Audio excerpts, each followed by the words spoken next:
আচ্ছা, তো এবার হচ্ছে 5-এর 3 কি বলা হয়েছে দেখো, sine theta plus sign 2 theta plus sign 3 theta এত সমান 1 plus cos theta cos 2 theta.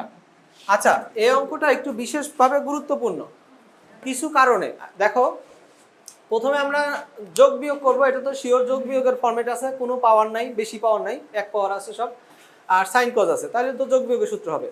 আচ্ছা, তো এখন কোনটা কোনটা নিয়ে করব? স্বভাবত আমরা এটা নিয়ে করব, তাই তো? আচ্ছা ঠিক আছে, আমরা এটা অ্যাপ্লাই করি। তাহলে শোনো, যেটা বড় সেটাকে আমরা যদি আগে রাখি তাহলে আমাদের জন্য মাইনাসের ঝামেলাটা পোহাইতে হবে না, বুঝতে পারছো? আচ্ছা, মাইনাসের ঝামেলাটা কম হবে। আর এই পাশে আপাতত যা আছে তা থাক, একটু পরে আলোচনা করতেছি এই পাশেটা নিয়ে। এখন কোন সূত্র হবে বলতে পারো? এটা কোন সূত্র? এই যে sin c plus sin d সূত্র, তাই না?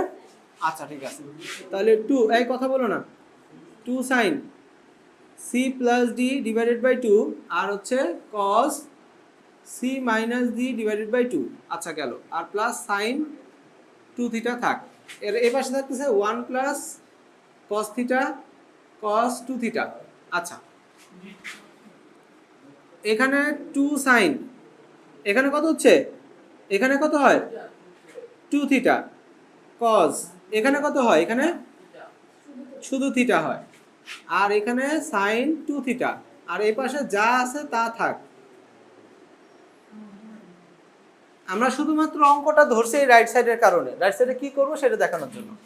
এবার আমরা এখান থেকে কমন নিব। কি কমন যায়? এটার মধ্যে sin 2 থিটা কমন যায়, কি থাকে?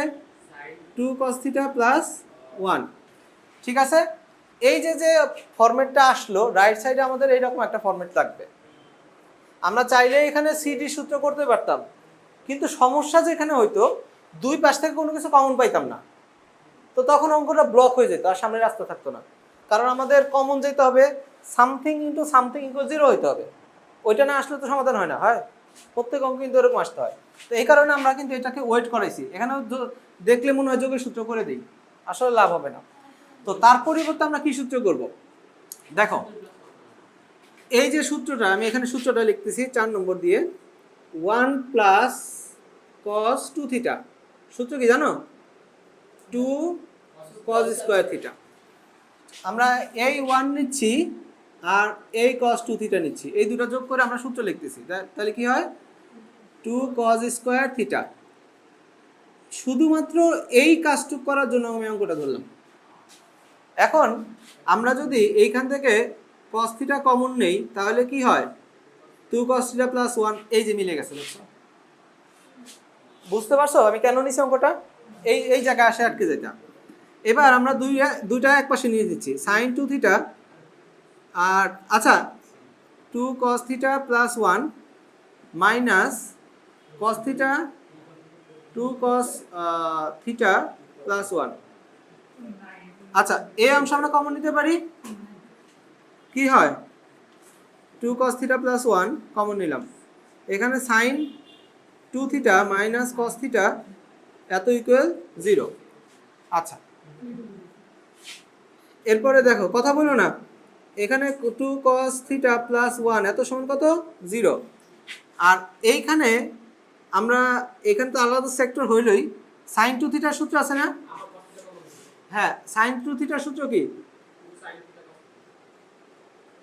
2 sin থিটা cos থিটা। আচ্ছা, তাহলে এই যে 2 sin theta cos theta minus cos theta এত ইকুয়াল 0। তাহলে এইখানে কি হচ্ছে? cos থিটা সমান কি হবে? Minus half. আচ্ছা গেল, আর এখানে কি হবে? আমরা কি কমন পাচ্ছি? cos থিটা কমন পাচ্ছি, 2 sin থিটা মাইনাস 1 ইকুয়াল 0। আচ্ছা, এরপরে আমাদের লাইন লাগবে উপরে লাগবে, তোমরা আগে এই পর্যন্ত করে নাও। হ্যাঁ, এটা থেকে আসছে, এটা থেকে আসছে। আচ্ছা, এখান থেকে আমরা উপরে মুছতেছি, এই যে বাকিগুলো এখানে করে দিচ্ছি। তো এখান থেকে এখানে cos থিটা সমান cos কত ডিগ্রি 2π/3। এখন cos থিটা সমান cos আলফা হলে কি হয়? cos থিটা সমান cos আলফা সূত্র কই? এই যে 2nπ প্লাস মাইনাস আলফা। তাহলে থিটা সমান 2nπ প্লাস মাইনাস 2π/3। আচ্ছা গেল এটা। এরপর আমরা এইখান থেকে নেই, এই যে এখান থেকে নেই, এটা কি হবে? এখান থেকে এই যে, তাহলে cos থিটা সমান 0 আর হচ্ছে 2 sin থিটা মাইনাস 1 সমান 0। ঠিক আছে, এই যে এখানে করা হচ্ছে। আচ্ছা এবার cos থিটা সমান 0 হলে সূত্র কই? এই যে